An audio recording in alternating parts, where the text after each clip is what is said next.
এই কেকটা অর্ডার করেছিল আমার একটা প্রাইমারি স্কুলের ফ্রেন্ড। ওর ভাগ্নির জন্মদিনের জন্য আমার কাছে এই কেকটা অর্ডার করেছিল। আর ওর ভাগ্নির এবছরই 1 বছর কমপ্লিট হলো, তার জন্য ওই পুচকেটাকে ওর মাসি এই কেকটা গিফট করেছিল।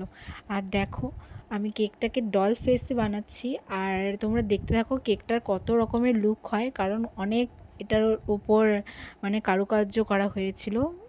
আর ও অনেক কনফিউজ ছিল যে কি কেক নেবে। তারপরে আমি ওকে এটাই করে দিলাম, একটা ডলের ফেস। আর অনেকবার এটাকে চেঞ্জ করা হয়েছে ফেসটাকে, তোমরা এক একবার এক এক রকম দেখবে ফটোতে। তো যাই হোক, লাস্টে যেই ফটোটা আমি তোমাদের সাথে শেয়ার করলাম সেটাই হলো ফাইনাল, সেটাই আমি ওকে দিয়েছি বানিয়ে। আর এই যে হয়ে গেল সেই গন্ডগোল, এই যে জিভের এখানে ডাস্টটা দিতে গিয়ে ডাস্টটা পুরো মুখের মধ্যে ছড়িয়ে গেছিলো। তারপরে আমি আবার ঠিক করে ওকে কেকটা ডেলিভারি করেছি। তোমাদের আজকের ভিডিওটা কেমন লাগলো অবশ্যই কমেন্টে জানিও, ভালো লাগলে লাইক করে দিও। দেখা হচ্ছে নেক্সট ভিডিওতে, টাটা।